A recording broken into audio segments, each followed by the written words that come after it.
guys! Hello! Good day to you, to all! May share lang ako sa inyo about dito sa Japan. Alam mo, kahit wala kang trabaho, kahit pa may sasakyan ka, mabubuhay at mabubuhay ka kung may diskarte ka talaga sa buhay. Alam mo ako, 14 years ako dito sa Japan. Dumating ako dito sa edad ko na 41. Tapos ngayon, edad ko na is 53 o mag 54 this coming July. So, i-discuss ko lang sa inyo na kahit wala kang trabaho dito sa Japan, mabubuhay at mabubuhay ka. Maniwala kayo sa akin. And before that, hindi ko tinitipid ang sarili ko. Kaya pag nagkape ako, kahit saan ako mapadpad ng kapalaran, dito ako sa Starbucks, o di ba? Kasi meron po ako negosyo. Yung negosyo ko hindi siya pang big time, pang small time lang. Sapat lang na maka Starbucks ka, maka 7-Eleven ka, yun lang, no? Pinopromote talaga, para akong shareholder lang. Tapos, pag nagugutom ako, hindi ko na kailangan umuwi pa ng apartment. Kasi nga, nagde-deliver ako dito ng kahit ano-ano, whatsoever, basta mabenta lang, o di ba?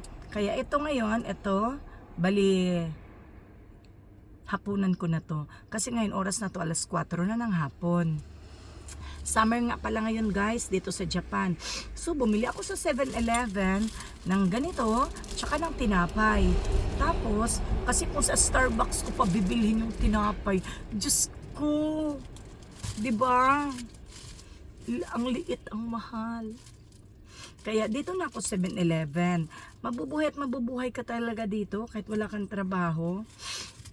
Kaya naman, magbabayad ka dito sa lahat-lahat, apartment mo, lahat-lahat, gas, tubig, kuryente, internet, insurance mo, residence tax. Alam mo, kahit wala kang trabaho, magbabayad ka ng residence tax. Oo, normal yun kasi dito ka nanirahan eh. Kahit nga tayo sa Pilipinas, di ba? O may trabaho tayo wala, pag kumuha tayo ng sidula, di ba, nagbabayad tayo. Maliban lang kung senior ka, pero may bayad pa rin kahit senior sa Pilipinas, di ba? Kahit di ba? Parang may bayad pa din. Oo, alam ko may bayad eh. Mura nga lang, parang 25 pesos, o di ba? Dito din sa Japan ganun din. Kung senior ka, kunti lang din yung babayaran mo. Tapos dito obligado ka magbabayad ng pensyon mo. Kahit wala kang trabaho, darating at darating sa'yo yung bill. Oo, ganun siya. Tapos guys, dito nga pala, isi-share ko sa inyo yung negosyo ko na talagang tuloy. Bigas po ang business ko. Kaya tuloy siya. Kaya, syempre, tayong mga Pilipino, ang dinedeliveran ko pala, syempre mga Pilipino din.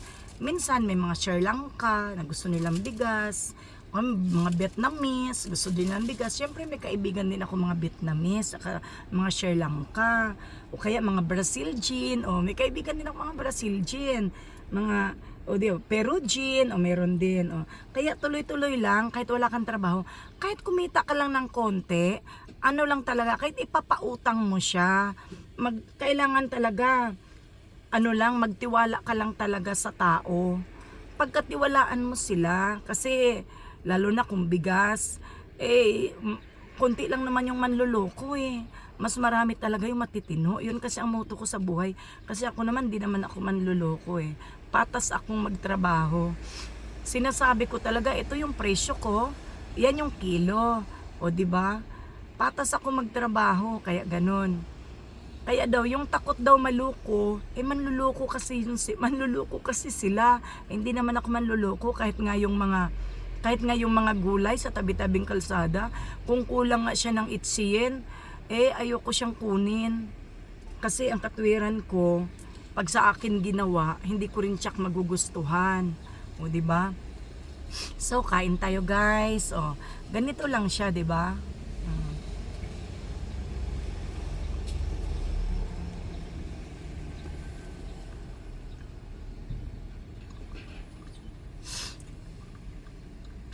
Mabubuhay at mabubuhay ka, basta may diskarte ka. Thanks for watching. Bye-bye.